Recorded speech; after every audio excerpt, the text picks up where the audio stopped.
விஜய் தொலைக்காட்சியில் திரவியம் அவர்கள் இப்போ சிந்து பைரவி அப்படின்ற ஒரு சீரியலில் நடிக்கிறாரு. இதற்கு முன்னாடி வீட்டுக்கு வீடு வாசப்படி அப்படின்ற ஒரு சீரியலில் நடிச்சிருந்தாங்க.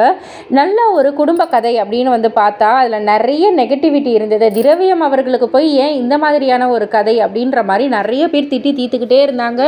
அதுக்கேற்ற மாதிரியே அந்த சீரியலை சீக்கிரமே முடிச்சுட்டாங்க இல்லையா. இப்போ சிந்து பைரவி சீரியல், இந்த சீரியல் மேலேயும் நிறைய எக்ஸ்பெக்டேஷன்ஸ் இருந்துச்சு. பட் ஆனால் இப்போ அந்த கதை களம் கொண்டு போகிற விதம் ரொம்பவே மோசமாக இருக்குது அப்படின்ற மாதிரி திட்டிகிட்டு இருக்காங்க. அதாவது சிந்து அப்படின்ற ஒரு லீட் கேரக்டர், அவங்க நேமை வச்சு தான் இந்த சீரியலே இருக்குது. அப்படின்ற ஒரு லீட் கேரக்டர் இவ்வளோ கேவலமான ஒரு செயலை செய்யலாமா அப்படின்ற ஒரு கேள்வியை தான் எல்லாம் முன் வச்சுக்கிட்டு இருக்காங்க. அவங்க சிவா அப்படின்ற கேரக்டரில் நடிக்கிற திரவியம் அவர்களை லவ் பண்ணுவாங்க ஒன் சைடாக. பட் ஆனால் அவர் வேற ஒரு பொண்ணை லவ் பண்ணிக்கிட்டு இருக்காரு.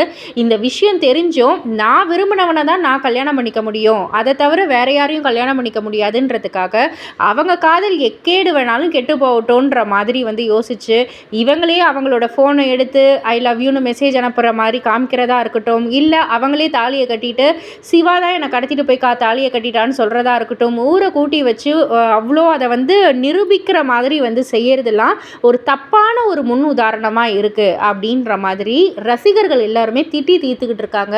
ஒரு சீரியல் அப்படின்னா குடும்பத்தோடு எல்லாருமே பார்க்குற ஒரு இது தானே, ஒரு நிகழ்ச்சி தானே. அதில் இவ்வளோ ஒரு தப்பான ஒரு முன்னுதாரணத்தை காமிச்சிங்கன்னா நாளைக்கு யார் வேணாலும் இந்த மாதிரி செய்யலாம்ல அப்படின்ற மாதிரிலாம் நிறைய பேர் நிறைய விதமாக தப்பான விமர்சனங்கள் கொடுத்துக்கிட்டு இருக்காங்க. இதை பற்றி உங்களுடைய கருத்து என்ன அப்படின்றத கீழே உள்ள கமெண்ட் பாக்ஸில் குறிப்பிட்டு சொல்லுங்கள்.